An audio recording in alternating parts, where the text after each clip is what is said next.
Assalamualaikum warahmatullahi wabarakatuh. Selamat malam semuanya. Kali ini saya Safira Nafisa, senang sekali menemani Anda semua dalam acara talk show Generasi Milenial Melek Finansial. Tema kita yang akan dibicarakan pada kesempatan kali ini adalah tentang investasi. Buat kamu, para generasi milenial yang sering dengar kalimat investasi tapi belum tahu secara detail investasi itu apa, cocok banget nih kalian simak. Pada malam ini saya tidak sendiri dan di sini di samping saya sudah hadir dua narasumber yang keren-keren yang akan menjelaskan tema kita kali ini selama 15 menit kemudian. Iya, ada salah satu generasi milenial yang sudah melek finansialnya loh. Udah cocok banget kan sama tema-tema kita malam ini? Halo Kak Maulana dan Kak Rasya, apa kabar? Halo, baik. Alhamdulillah ya, pada baik kabarnya. Ya, biar gak lama lagi, kalau gitu kita langsung aja mulai ke pembahasannya ya. Boleh dong Kak dijelasin sebenarnya investasi itu apa sih Kak? Oke, saya dulu ya mau jelasin. Jadi investasi itu adalah suatu kegiatan menanamkan modal, baik langsung maupun tidak, dengan harapan pada waktu tertentu pemilik modal mendapatkan sejumlah keuntungan dari hasil penanaman modal tersebut. Hasil penanaman modal investasi itu ada banyak, contohnya ada saham, ada emas, properti, reksadana, dan masih banyak lagi. Tapi yang lagi hype di generasi milenial saat ini yaitu investasi saham dan reksadana. Oh gitu. Jadi sebenarnya perbedaan dari investasi saham dan reksadana itu sebenarnya apa Kak? Cara singkatnya, saham itu konsep yang menjadi lokomotif untuk pengembangan pasar modal. Reksadana kan produk dan ada sahamnya juga. Saham itu mewakili kepemilikan. Jadi investasi saham itu apa yang dibeli, kedua dibantu juga oleh broker dan pergi ke perusahaan sekuritas. Ketiga, dia beli di pasar modal atau lepaskan kepada ahlinya.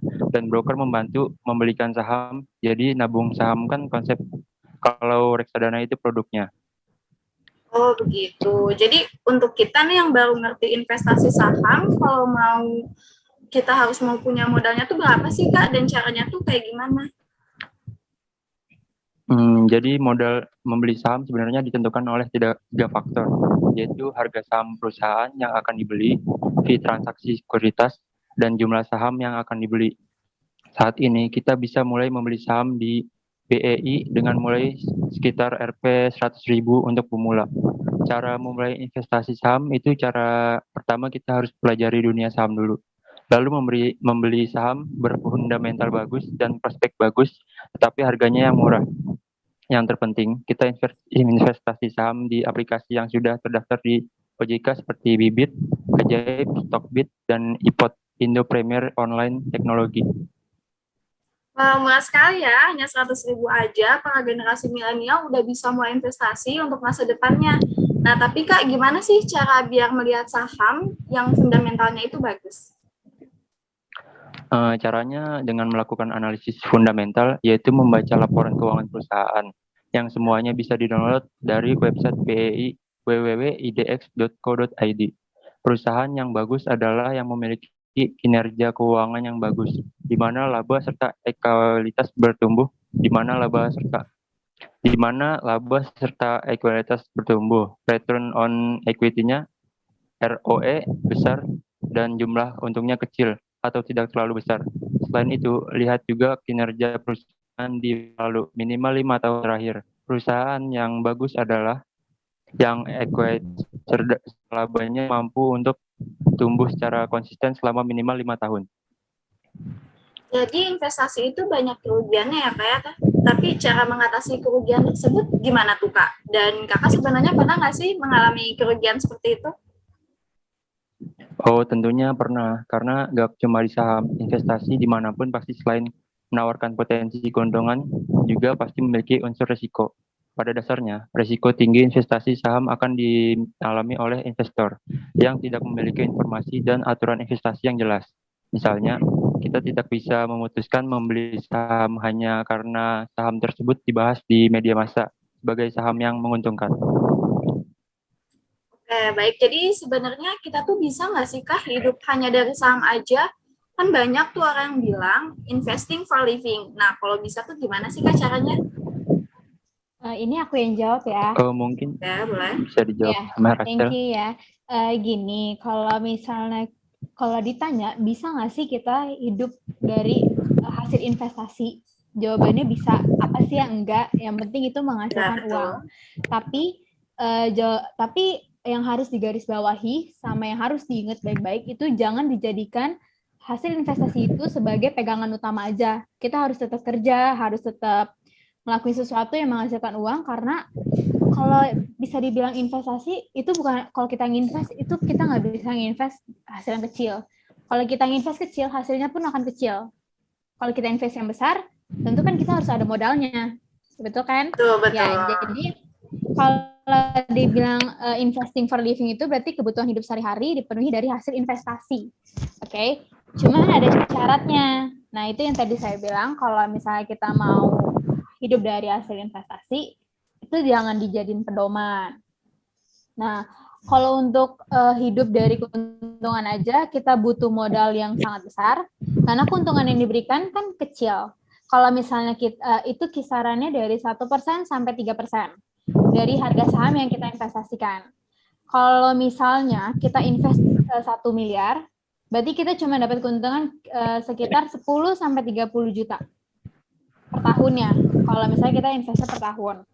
Terus kalau misalnya dalam sebulan kita aja butuh dalam kebutuhan sehari-hari kita butuh 10 juta, apakah cukup invest setahun 10 miliar dan kita cuma dapat 1% sampai 30% dari hasil itu? Nggak cukup kan? Jadi kita terus sisanya mau kemana? Masih kita lontang-lantung. Nah, itu aja sih yang perlu diingat.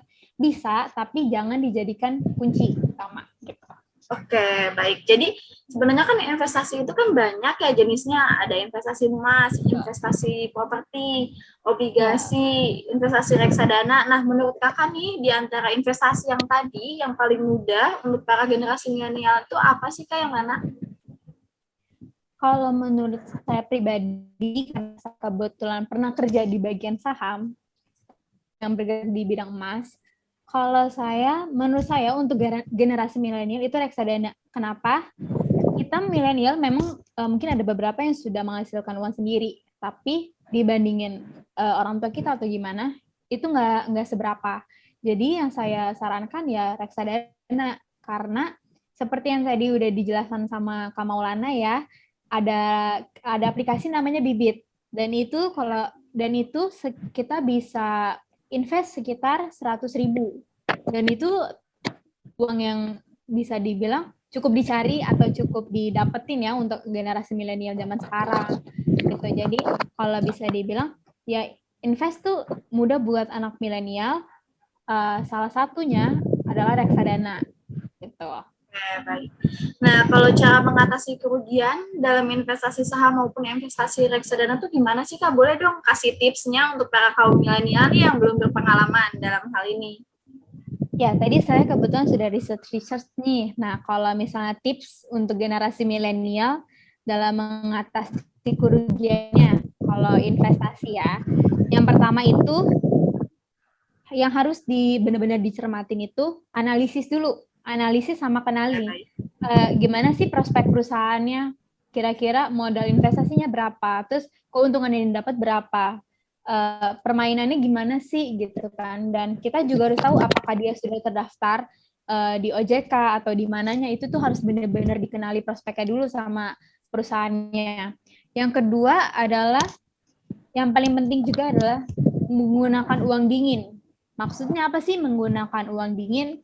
Yaitu kalau kita kerja, kita dapat gaji, itu kan pasti akan kita pilah-pilah.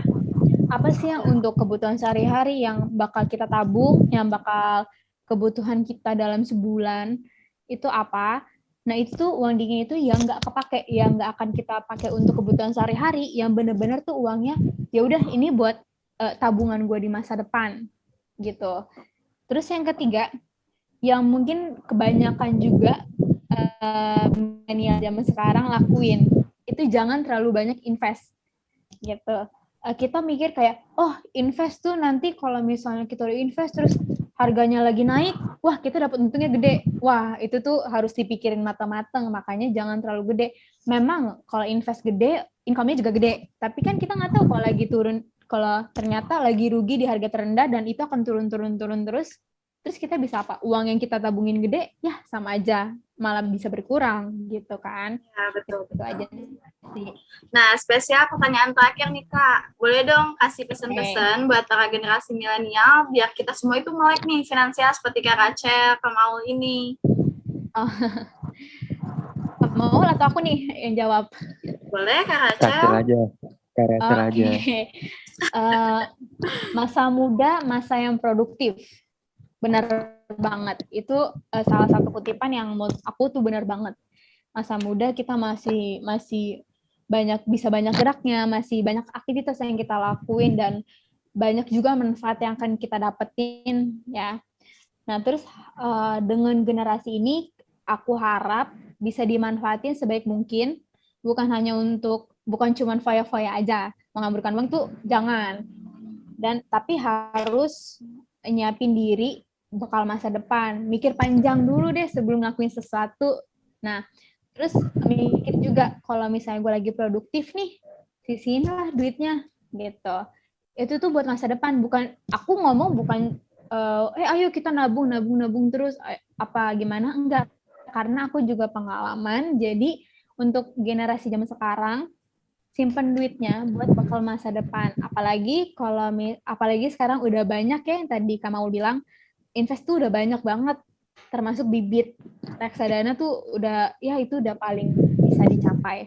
Nah, makanya dari itu untuk generasi milenial bisalah kita sisihin uang sedikit aja buat masa depan kita. Masa untuk beli makanan, minuman, boba yang lagi hits apa sih? Boba, corn dog gitu-gitu ya.